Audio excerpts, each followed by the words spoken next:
LibreOffice base પરના આ મૌખિક ટ્યુટોરિયલમાં તમારું સ્વાગત છે.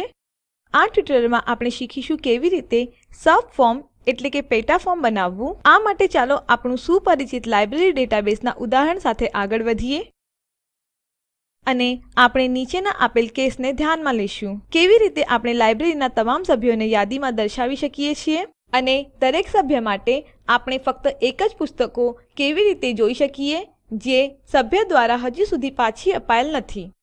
એક માર્ગ એ છે કે લાઇબ્રેરીના તમામ સભ્યોને યાદીમાં દર્શાવતું એક ફોર્મ બનાવવું અને પછી તેના નીચે એક સબફોર્મ બનાવવું એ પુસ્તકોની યાદી દર્શાવવા માટે જે સભ્ય દ્વારા હજુ સુધી પાછી અપાયેલ નથી.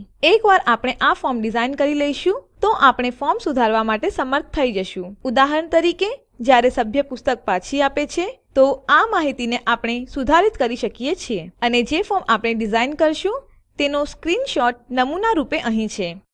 નોંધ લો કે નીચે તળિયે સબફોર્મ પણ બતાવે છે. ચાલો આપણું લાઇબ્રેરી ડેટાબેઝ ખોલીએ. પાછલા ટ્યુટોરિયલમાં આપણે history of book issued to members query બનાવી હતી. હવે આપણે આ ક્વેરી અને મેમ્બર્સ ટેબલનો ઉપયોગ આપણું નવું ફોર્મ બનાવવા માટે આધાર તરીકે કરીશું. ચાલો આપણે પહેલા ક્વેરી નામ ઉપર જમણું માઉસ બટન ક્લિક કરીને આ ક્વેરીને કોપી કરીએ અને પછી ચાલો પેસ્ટ ઉપર ક્લિક કરીએ. ક્વેરી નામ માટે પોપઅપ વિન્ડોમાં ચાલો એક નવું નામ ટાઈપ કરીએ, બુક્સ નોટ રિટર્ન. ચાલો આપણે books not return query edit મોડમાં ખોલીએ. ક્વેરી ડિઝાઇન વિન્ડોમાં ચાલો ફક્ત એક જ પુસ્તકો બતાવવા માટે એક ક્રાઇટેરિયન ઉમેરીએ જે ચેક્ડ ઇન થયેલ નથી.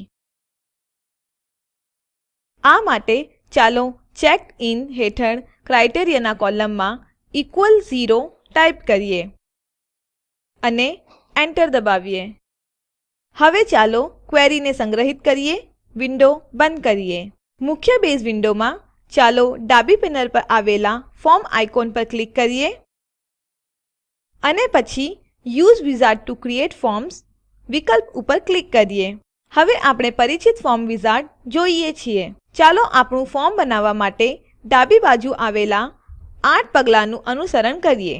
પગલું 1 ફિલ્ડ સિલેક્શનમાં ચાલો આપણે ટેબલ મેમ્બર્સ પસંદ કરીએ. ત્યારબાદ ચાલો તમામ ફીલ્ડોને જમણી બાજુએ ખસેડીએ અને ચાલો નેક્સ્ટ બટન દબાવીએ. આપણે પગલું 2 સેટઅપ અ સબફોર્મ માં છીએ તો અહીં ચાલો એડ સબફોર્મ ચેકબોક્સ ટિક કરીએ અને subform based on manual selection of fields વિકલ્પ ઉપર ક્લિક કરીએ. ચાલો પગલું 3 એડ સબફોર્મ ફિલ્ડ પર જઈએ. અહીં આપણે આપણી નવી ક્વેરીને બોલાવીશું જે આપણે થોડીક મિનિટો પહેલા ડિઝાઇન કરી હતી. તો ચાલો ટેબલ્સ ઓર ક્વેરીઝ ડ્રોપડાઉનમાંથી ક્વેરી બુક્સ નોટ રિટર્ન પસંદ કરીએ અને સ્ક્રીન ઉપર બતાવ્યા પ્રમાણે આપણે પસંદિત ફીલ્ડોને ઉપલબ્ધ યાદીમાંથી જમણી બાજુએ લઈ જશું. નેક્સ્ટ ઉપર ક્લિક કરો. પગલું 4 ગેટ જોઇન્ડ ફિલ્ડ્સ. અહીં ઉપરના 2 ડ્રોપડાઉનમાંથી આપણે મેમ્બર ID ફિલ્ડ પસંદ કરશું કારણ કે આ જ માત્ર સંબંધિત ફિલ્ડ છે અને નેક્સ્ટ બટન ઉપર ક્લિક કરશું. પગલું 5 અરેન્જ કંટ્રોલ્સ. અહીં આપણે ત્રીજું વિકલ્પ પસંદ કરશું ડેટા શીટ ફોર્મ અને સબફોર્મ બંને માટે અને નેક્સ્ટ બટન ઉપર ક્લિક કરશું. પગલું 6 સેટ ડેટા એન્ટ્રી. અહીં આપણે આ વિકલ્પોને આ જ પ્રમાણે રાખીશું અને નેક્સ્ટ બટન ઉપર ક્લિક કરશું. પગલું 7 એપ્લાય સ્ટાઇલ્સ. ચાલો ભૂખરા રંગને ફોર્મમાં પૃષ્ઠભાગ તરીકે પસંદ કરીએ અને છેલ્લા પગલા પર જઈએ. પગલું 8 સેટ નેમ. અહીં ચાલો આપણા ફોર્મને વર્ણનાત્મક નામ આપીએ members who need to return books અને ચાલો મોડિફાય ફોર્મ વિકલ્પ ઉપર ક્લિક કરીએ કારણ કે આપણે બીજા કેટલાક ફેરફારો કરવા જઈ રહ્યા છીએ. હવે ચાલો ફિનિશ બટન ઉપર ક્લિક કરીએ. ફોર્મ ડિઝાઇન વિન્ડોમાં નોંધ લો કે અહીં બે ટેબ્યુલર ડેટા શીટ વિસ્તારો છે. જે ઉપર આવેલ છે તેને ફોર્મ કહેવાય છે અને જે નીચે આવેલ છે તેને સબફોર્મ કહેવાય છે. હવે ચાલો આપણે ફોર્મની ઉપર એક લેબલ ઉમેરીએ. આપણે ટોચ પર આવેલા ફોર્મ કંટ્રોલ ટૂલબારમાં લેબલ આઇકોન ઉપર ક્લિક કરશું અને તેને ફોર્મ ઉપર દોરીશું. લેબલ પર બે વાર ક્લિક કરવાથી તેની પ્રોપર્ટીઝ ખુલશે. અહીં આપણે લેબલ સામે members of the library type કરીશું અને ફોન્ટ શૈલીને એરિયલ, બોલ્ડ અને માપ 12 માં બદલીશું. એ જ રીતે સ્ક્રીન પર બતાવ્યા પ્રમાણે ચાલો સબફોર્મ ઉપર બીજું લેબલ ઉમેરીએ અને તેને કહીશું list of books to be written by the members. પછી સ્ક્રીન પર બતાવ્યા પ્રમાણે ચાલો ફોર્મની લંબાઈને ઓછી કરીએ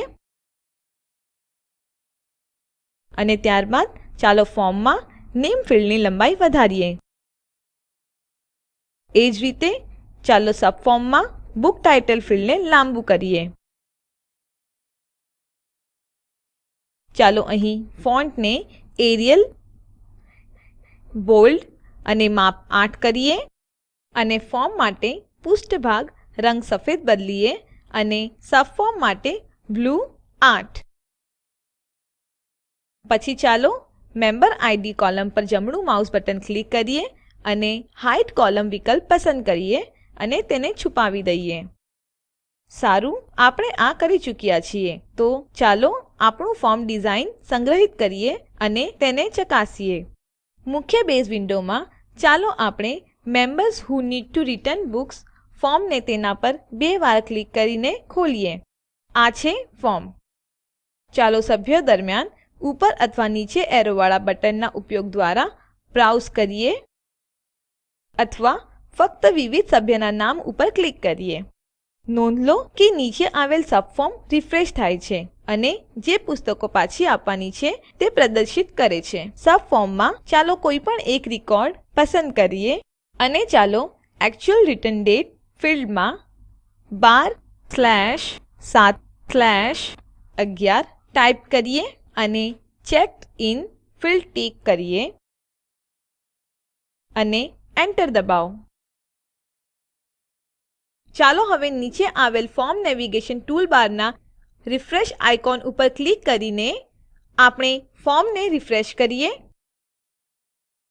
નોંધ લો કે રેકોર્ડ જેમાં આપણે હમણાં જ ફેરફાર કર્યો હતો તે હવે અહીં યાદી થયેલ નથી, જેનો અર્થ એ છે કે પુસ્તક પાછી અપાયેલ છે અથવા ચેક્ડ ઇન થઈ છે. તો આ છે આપણું ફોર્મ એક સબફોર્મ સાથે.